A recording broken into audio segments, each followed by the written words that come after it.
Welcome back to the Trauma Therapist Podcast. My name is Guy McPherson. My mission is to help trauma therapists be their incredible selves, to be human, to be real, not just a clinician. I'm a big believer in who we are is more important than what we know. And this requires cultivating authenticity, genuineness, and vulnerability, and that requires intention. You can learn more about my courses and workshops by going to thetraumatherapistproject.com. That's thetraumatherapistproject.com. Let's get started. All right, Charlie. So here we go. So 5, 4, 3, 2, and 1. All right, folks, welcome back to the podcast. I am very excited to have as my guest today, Charlie Petrizzo. Charlie, welcome. Thank you, Guy. I'm glad to be here. Thanks for having me. You are welcome. So Charlie was born and raised in Staten Island, New York. And as a young adult, he moved to Old Bridge and later Millstone, New Jersey. His story of surviving 2 tragic accidents, including the major brain trauma of a car accident and a, quote, electrocution, in which he burned over 2/3 of his body, became the focus of the 2012 award-winning docu-drama called Charlie's Scars.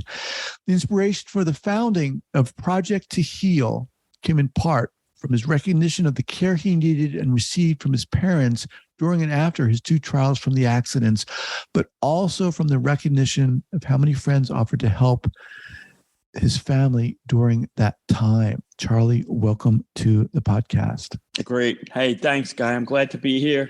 Can't wait to talk with you and tell my story. And so, fellow New Yorker. Yes. New Yorker. Where are you from? What part? I was born in Manhattan, raised in Queens, lived in Jersey. Yep. And I just love it when I get someone who's from New York on. Yeah. Go ahead. Go ahead. I'm from Staten Island, which is kind of the forgotten borough. You know, we were always forgotten. I mean, Manhattan is when people think of the city, right? What do you think of? You think of Manhattan, right? Right. So I grew up in kind of the suburb of Manhattan, if you will, but I loved it. Being a New York City boy and being one of 3 boys and a father who was a sports kind of nut, I fell in love with sports, especially football, baseball, and hockey. Still remain a big New York Mets fan. Now that I'm in the Carolinas, I've kind of my allegiance to the hockey team I follow changed a little, but I still follow New York sports. I still have that New York Rangers hat in the back of my closet, even though I follow the Carolina Hurricanes hockey team now. Awesome. I'm going to love it here, and I don't think we would have been able to do what we're doing down here in the Carolinas if we had stayed up there in the city. Yeah. Well, look, let's start off here. Well, what the heck happened? Okay. So, it's funny because when my mom and dad would used to talk about me, I'm the middle child. So they say, something about the middle child. And so my mom always used to tell me, when you were born, you came out breech and the umbilical cord was wrapped around your neck and you were purple. Oh. And so, to me, that was I'm like, wow, I was a problem right from the start. I was a challenge right from the start. Even to myself, I was a challenge. So, I lived a very normal life with 2 loving parents and 2 brothers, one a little bit older and one a little bit younger. And my first accident, I call them accidents, happened when I was just about 5 years old, just turning 5 years old. And it was a day where we were home. We lived in an apartment building, and my godmother and her 2 young sons, who were about my age, came over to eat lunch with us. And when they went to leave, I had a tantrum and wanted to go home with them. They only lived 5 minutes away. I wanted to continue playing ball with my 2 friends there. And so after I wore my mom out, and she said, all right, go. And so I went, and we were playing with a wiffle ball, a plastic ball, against the garage. And my aunt was sitting there right on what we call the stoop in New York and watching us. And one of my friends hit the ball over, his brother who was pitching the ball. And I was standing about 10 feet behind him. And I chased the ball into the street. And I wasn't looking. And there was a car parked. And there was a car coming down the road. I ran out and it just nailed me right in the head. I mean, it was probably going 40 miles an hour or so. I was a small little guy, and it just threw me like a rag doll. Now, this was many, many years ago. I'm 59 now. So at the time, the policeman who came, they made a decision that if they didn't wrap me up and get me to the hospital, I wasn't going to make it because my head was split open and I was bleeding all over the place. Fortunately, there was a hospital that was about 5 minutes away. They got me there. They stabilized me. They had to fly in a neurosurgeon who, from what I understand, was playing poker up in the Poconos with his buddies that day. And so they got a helicopter and got him in, and he immediately performed neurosurgery on me. I remained in the hospital for, about a month. I was paralyzed on the left side of my body. It was, the right side of my brain took the trauma. And so the left side of my body was paralyzed. And so here I was now, after coming home from the hospital, a kid who had no issues. And when you're just about 5 years old, you're really starting to come into your own coordination at some level. And here I was now, I was a lefty, and everything I knew how to do was gone. I couldn't move my hand, couldn't move my leg. So I had to relearn everything righty, and it wasn't easy. I mean, there's stories of my father told me stories of him coming home from work, like some of the exercises my mom had to do with me because they were pretty sure. And now we know that there's something we know about neuroplasticity in the brain. But, now there's people who think and I think there's some strong evidence to the fact that there's neurogenesis where neurons can actually rebuild themselves. And they believe such is the case, especially for much younger people who are injured. And that's what my neurologist really thought would happen with me, because it took 1.5 years to 2 years, but I regained my function in my left side of my body. Now, not having it 2 years, I started to become more inclined to do everything from the right side because that's what I had done for the past. And I never regained the coordination I had, even as a younger child, that my father told me. My father was a really good athlete and a really good, what would you call it? Like if he were a scout, a baseball scout, he knew how to pick out talent. And I had an older brother who was really good in sports, went on to, play college football and was an all-star and everything. And my dad would say to me, you were a lefty. And at 1.5 years younger than him, you were doing things that, at 4 years old, you were doing things that I seen 8 and 9-year-olds doing with the ball. Wow. But when you got hurt, you just never got it back, that lefty. So you started doing everything the other way. And so, I guess in some ways it was a loss for me. I mean, I never really realized my potential. I still continued to play and compete in sports because my brothers did, and I liked it. But I was, average at best.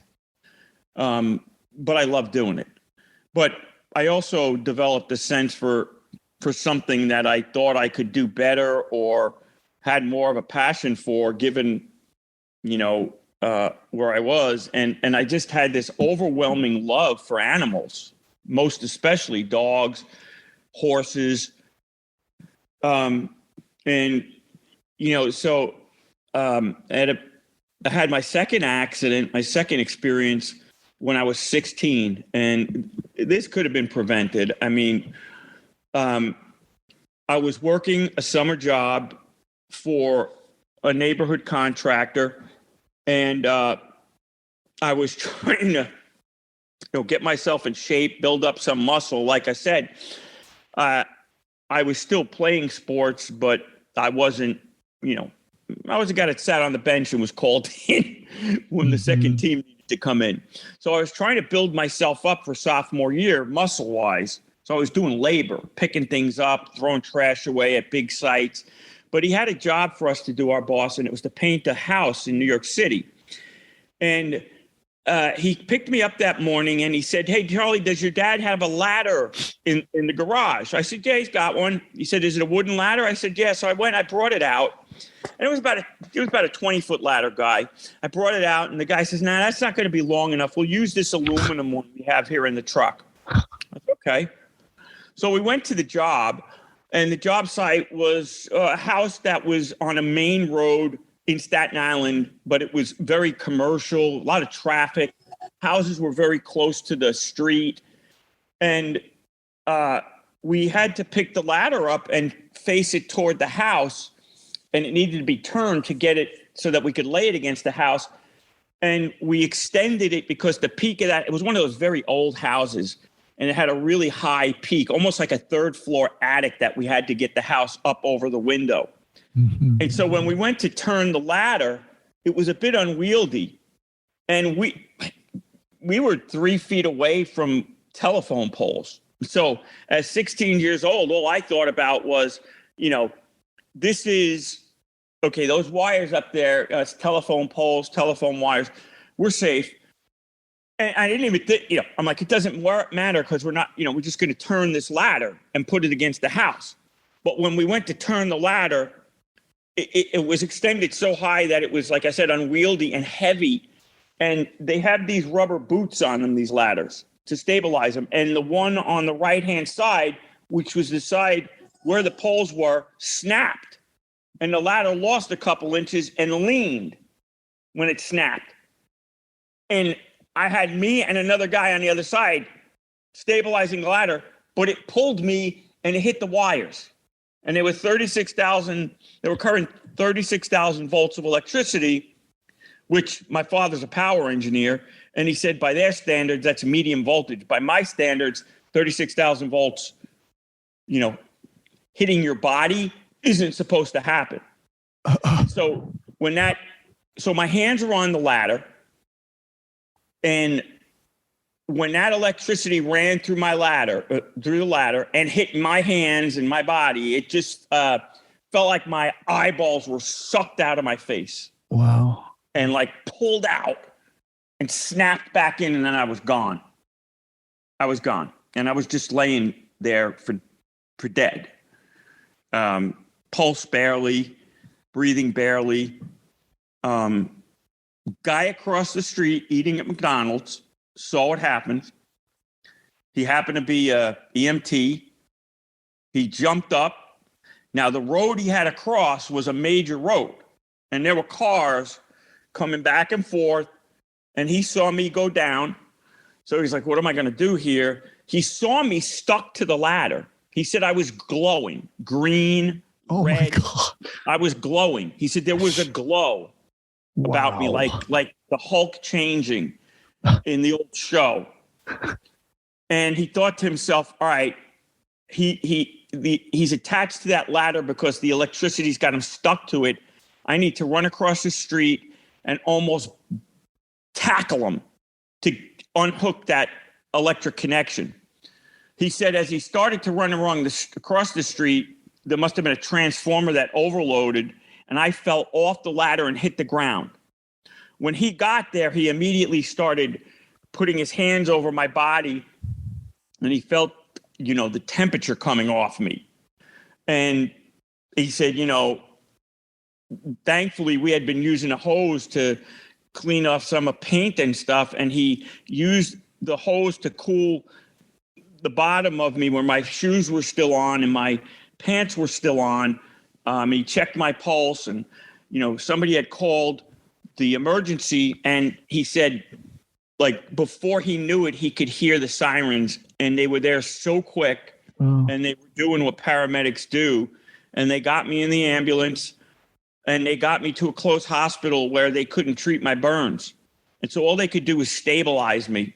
And so coming from New York City, you would understand this. What they did was they were going to fly a helicopter into Staten Island and fly me out to Cornell Burn Center in New York City up on York and 63rd. But they didn't have anywhere to fly a helicopter and land it on the hospital in Staten Island. So they had to fly the helicopter to an airfield, take me there by ambulance, then get me up in the helicopter. And they said, no, it's going to take too long. So what they did was they called ahead. They closed the Verrazano Bridge. They closed the Brooklyn Battery Tunnel. And they closed the FDR. Wow. And they threw me in an ambulance. And I swear, guy, we must have got, from what they tell me, I was out. They told me that they got to York and 63rd from Staten Island in about 10 minutes. There were police cars ahead of the ambulance, police cars behind the ambulance. Oh, my God. And we made it in 10 minutes, where there were 2 burn doctors standing by to take care of me. And unfortunately, what they found was that what they saw weren't necessarily superficial burns that they thought were superficial burns, but that they went deep into my body and badly burned masses of muscles that I had to have lose. Wow. So let me ask you a question here. So were these burns ones that are normally associated with like a fire? I mean, if we were to look at you, did you look burned like that? Yeah. The only thing I'd say is that, I mean, if you look at my burn, so to give your audience a perspective, my left side is gone from about 2 inches to the left of my belly button to my spine in the back. My hip is gone. The top of your hip kind of comes up and crests. All of that was burned and is shaved down to a nub. Oh. So I'm missing everything from about 2 inches to the left of my belly button, then down into my hip, and everything just to about the spine and the back on my left side. So if you looked at me, you could look at me and say, it looks like a shark took a bite out of me. Wow. Like a big, and then the other scars, like there's one on my head here that you can see, because it blew out my head. The electricity came in my hands and in my feet and blew out my head. Jesus. It came in my side too. The way it came in my side was that when the electricity hit me, my body jarred and turned to the left and stuck to the rung. And it seared me like a hamburger, it looked like. But when they got in there, they're like, no, this is more than superficial. And actually, when we were interviewing one of the doctors for Charlie Scars, he said that we kept digging and digging, and we got right up to the stomach lining. And we knew that if the stomach lining was breached, we had to intubate him, and the chance of him making it was probably slim. And so fortunately for me, it didn't hit the stomach lining. So they could feed me normally. But I was in that hospital. I was in intensive care for like 6 weeks. First time I had like 6 major surgeries, skin grafts. Then spent the next couple summers in the hospital trying to have repairs done to the burns on my head to try to make it look a little bit more cosmetically pleasing for me, because I was 16 years old. I was burned all over my body. 16 years old, vanity is everything. Yeah. And I just was, I think about myself now, like as a 16-year-old, oh my God, believe me, there's no mirrors in a burn unit for a reason. Especially when a 16-year-old is there and he's going to look at himself in the mirror and say, holy, but I didn't need to see mirrors to know what was wrong with me and what I would look like. I just looked down at my side and my whole body was burned superficially from the top of my chest to my waist, and then down the back of my legs all the way to my feet and up the back. I had all splash burns and a couple 3rd-degree burns on my arms, back, and shoulder, and then a little bit down my left arm, but I had big holes in my hands. I mean, the electricity blew holes in my hand that you could see through, my dad said. You could see through your hand. Kind of like Jesus with the nails. He said you could see through your hands. All right, Charlie, let me interject here for a second. Let me just remind everyone that I'm speaking with Charlie Petrizzo, the founder of Project to Heal. All right, let's just pause here for a second to thank our sponsors. All right, we are back. So how did Project to Heal? Well, first of all, this the 2012 docu-drama called Charlie Scars. How did that come about?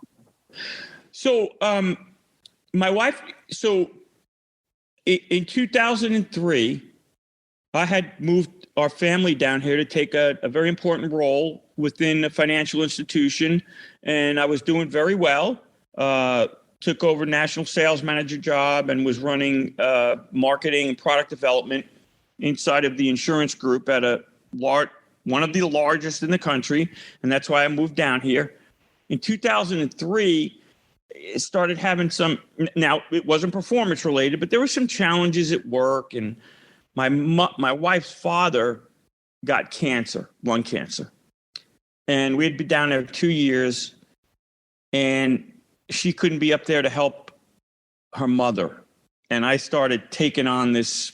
I felt, this is my fault. I moved us down here for this job, and now she can't be. And then my mother took ill, and now I couldn't be. And so my wife's father died a month after getting sick, and she couldn't be up there to help her mother. So I was just beating myself up about that. And then my mother got sick, and I couldn't be up there to help my two brothers with that. And so I went into a real bad depression. I ended up leaving the financial services industry.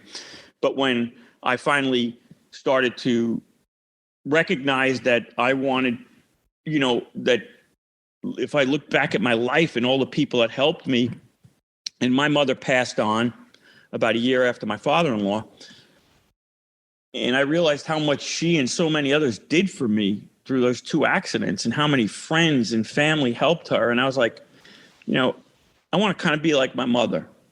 I always wanted to be like my father. Very, very successful professionally, very successful, top of the industry. And I was making that move, and I was running the top bank insurance program, annuity program in the country. So in many respects, I had achieved that.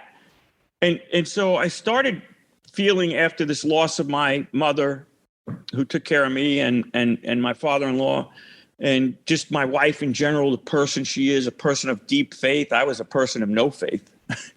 I called myself a Catholic, but, and I wanted to lead a life of more intentional service to other people because of the people who served me.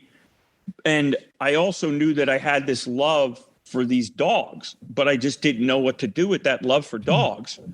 And I read this article, and it said that the service dog industry, most organizations don't have a breeding program.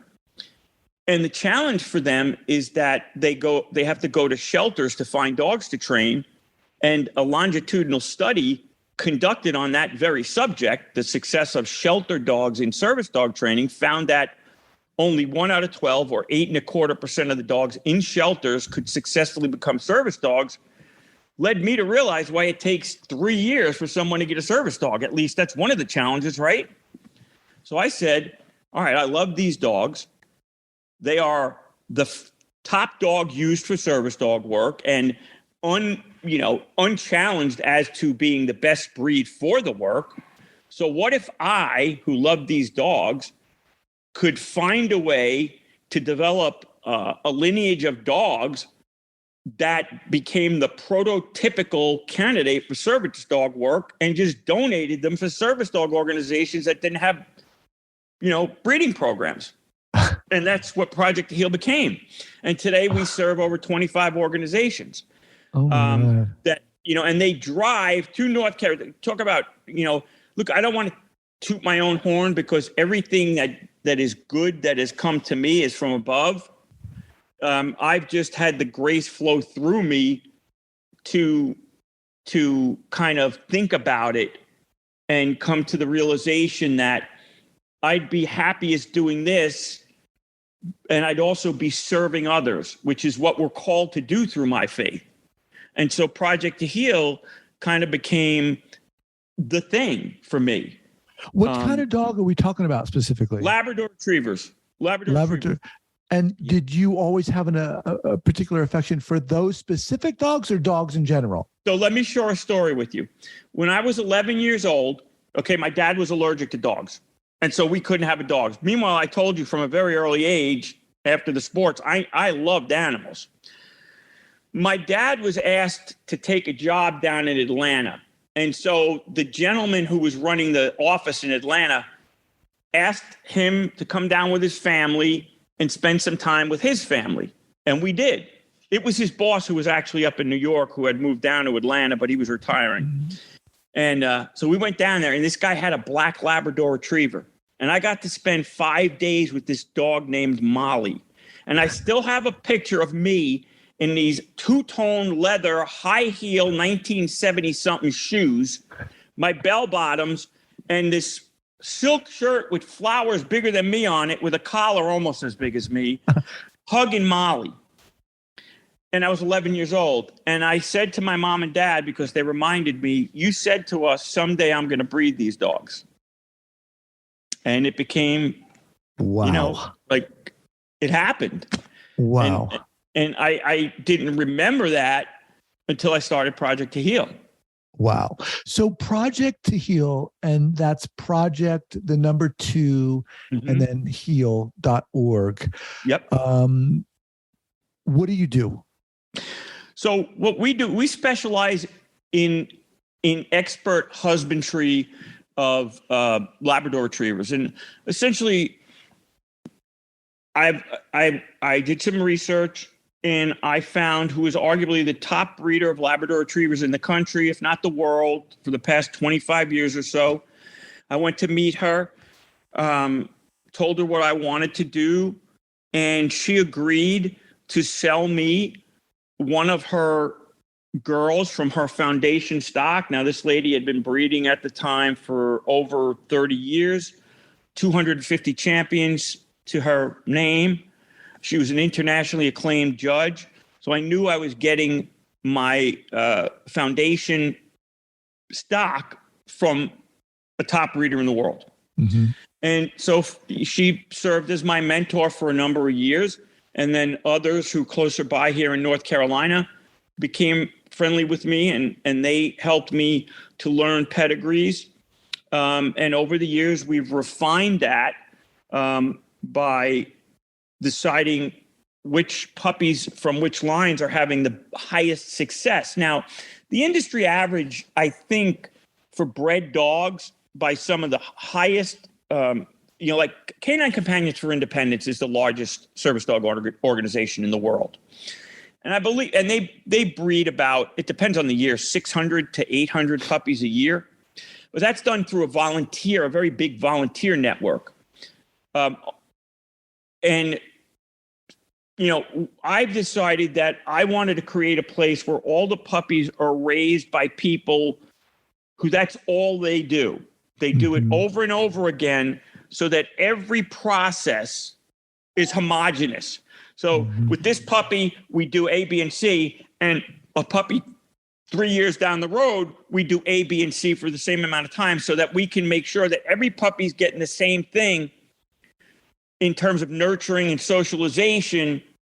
So it would mean that what we're leaving to chance, if they're all getting that same nurturing and socialization at the same levels, it would mean that it's the genetics that are making the difference, and I could focus more on refining the genetics. Mm-hmm. Now, what that's led to is our longest partner, Fidos for Freedom. They've been in business for 40 years, maybe. They have a 90% success rate with our dogs. 90%. In placing them or training?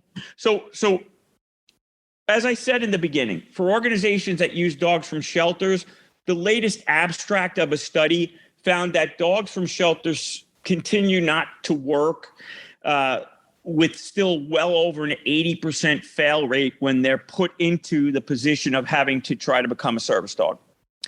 Over an 80% fail rate. Now think about the veteran who's got PTSD, and is now waiting 4 years for a dog. Right.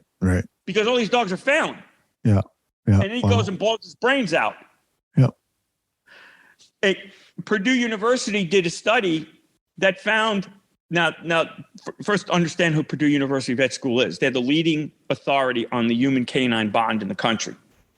So they did a study back in, I think the first study was in 2018, and they took a group of veterans with a service dog and a group without service dogs. And what they found was the group that possessed or owned a service dog had lower levels of hypervigilance, night tremors, outbursts of anger, and waking cortisol levels. Those are the 4 major symptoms, Guy, that lead to suicidal ideation. But it's taken 4 years for these guys to get a service dog when veterans or humans, civilians, are getting a heart transplant or getting a liver or getting, a lung before these guys could get a service dog. And it's costing $25,000 to $40,000. So I said to myself, something's wrong here.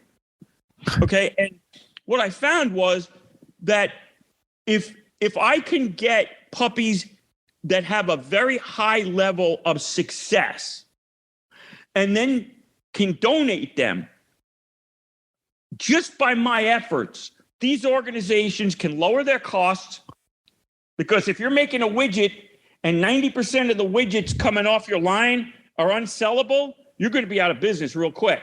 Right. Okay, Now let me hang on. Let me ask Charlie. So you're breeding these dogs and you're giving them to people who train them.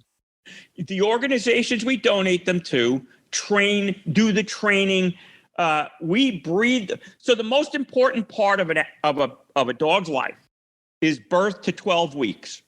That is called the critical or sensitive phase. That is when these dogs go through the nurturing, socialization, and early obedience training that will affect them the rest of their lives. So it has to be done right. It has to be done on the proper time frame. It has to be done in the proper amounts, and it has to include the proper genetics. That's where we specialize. Wow. These organizations then take the dogs from us. Okay. And all we hear is, oh my God, I can't believe this puppy does this. Or I can't believe this puppy's not afraid of that. You've got this dog sitting and lying down and pulling a door open at 8 weeks. Yeah. Where's Project to Heal located? Wachovia, North Carolina, which is about 30 miles south of Charlotte. So it's a good area, a good part of the country, easy access in and out. And right now, so we started this organization when I found out that a lot of organizations, because they didn't have a breeding program, because starting a breeding program is so expensive, requires physical assets and an esoteric knowledge, we figured out that if we did this, we could help a lot of organizations that didn't have breeding programs. And now we even have organizations that do have breeding programs coming to us because their breeding programs maybe aren't producing enough dogs for them, and we'll fill the gap. Right. But there's a new challenge in the service dog industry, Guy. Since COVID, and I've talked to the president of Assistance Dogs International, which is a very large organization of service dog organizations, 80 some odd in the United States. And what I found from the president is that since COVID, a lot of these organizations are having challenges finding puppy raisers, which are the core of the service dog development, and keeping service dog trainers once they've trained them how to train service dog programs. So my first challenge was finding a way to help these organizations who don't have breeding programs by learning how to breed outstanding or prototypical pups for service dog works. That will always be a process in refinement to me until you chase that ever elusive 100%. You're never going to get 100% to succeed. And even if, that one organization that has 90%, they've been doing it so long and have so many experienced trainers, I think that's their success. So now what we need to do is figure out for our partner organizations, all right, if they can't find puppy raisers, who are the people that keep these puppies from 12 weeks, typically when we donate them to the organization, till they're about a year to 18 months old. Well, now they have another problem. They can't take in as many puppies to get ready to be put into the task training. So Project Heal is now, readying itself to fix that or to try to address that problem by not only continuing to breed and donate puppies to the organizations, but now putting out what we call, or what we're going to trademark as Started for Service Dogs. Started for Service Dogs are Labrador Retrievers whose pedigrees have been used for over 15 years and have shown their ability to successfully become service dogs up to 90% of the time when placed in a service dog program. And we will now, if you have a dog wash out, which means a dog who can no longer make it through training, rather than giving you an 8-month-old puppy, you can come to our facility and look for a dog the same age that is guaranteed to finish training, because we've seen what that dog can do. You can take it home. Now you don't have to start a year earlier and spend another $5,000 to $7,000. And that veteran, by the way, who's waiting for that dog doesn't have to wait another year. Charlie, look, we've got to stop here. I'm listening to you and looking at you and just so friggin' inspired. I mean, come on. Really, your story is, for lack of a better word, crazy. I mean, just the accidents you've gone through, and how you've come back to that. And it's just so heartwarming to hear how this love for dogs have blossomed, and you're helping people, man. Come on. It's incredible. Guy, I told you at the beginning of our interview that I wasn't a person of faith. I was what they would call a C&E Catholic. I'd go on Christmas and Easter because mom and dad said, you got to go to church. It was my wife during my depression who was a rock of faith. And one day she was getting my 2 young daughters ready to go to church. And I was laying on the couch in my funk of a depression, watching NFL Today or something. And she was yelling at my 5-year-old daughter, who could be a handful at the time, who's 28 now. Come on, we got to go to church. And there I was laying, and I jumped up off the couch. I said, give me 5 minutes. Let me be an example to my kids. And I went up, I showered, I got dressed real quick, and I said, let's go to mass. I was in the midst of a depression, and I don't know what happened, but I was seeing that. I went to mass there because my daughters did that to my wife. And I said, let me be a good example as a father. And then I got this advice to read this book by a guy named Dr. Norman Vincent Peale, The Power of Positive Thinking. And one of the things Dr. Peale said in his book was to write down positive Bible verses. Find 4 or 5 of them. And I did. 4:13, Philippians 4:13, is I can do all things through Christ who strengthens me. And I started reading these things and I started believing them. And then I really started, what is this Catholic stuff all about? Because I have these I don't know my faith, and I have my own perceptions of what it is. But let me find out what it's really about. And really what Catholicism is really all about is taking your focus off of me, myself, and I, and a pity party on me, myself, and I, and focusing on what you can do to serve someone else with a gift. 1 Peter 4:10 says, we have all been given gifts by the Lord that we are supposed to use to serve others. And I thought to myself, when I was going through this whole depression and trying to figure out what would be next, what gift do I have that I love that could help other people? And I started immediately thinking about my Labradors, but I was like, how do I help? And then this darn article I came across on the internet was the light bulb. And here I am 18 years later now. My wife and I did this on our own for 6 years on our own dime. I would go out training dogs. We'd breed a couple litters a year just to see if we were moving in the right direction. And by 2011, by 2010, we had so many organizations. I said, what are we going to do here, Sandy? Do we go on, or we become a nonprofit and try to do more? And I felt God calling me to do more. And I feel he's calling me to do it again. And so another struggle faces me, and that is figuring out, how do I get people to believe in what I do and show them the healing because we're kind of a business to business Mm-hmm. In other words, we donate the puppies to the organizations that see Right.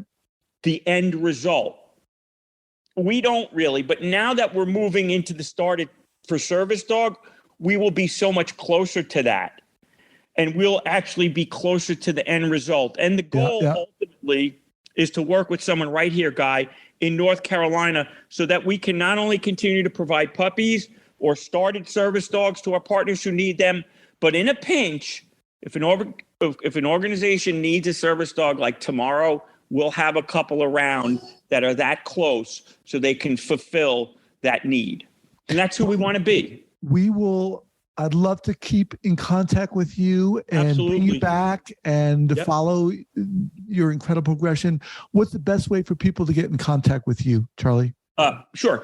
Directly, it's Charlie, CHARLIE, at project, 2, and the word heal, which like healing a wound, HEAL.org. That's project, 2, heal.org.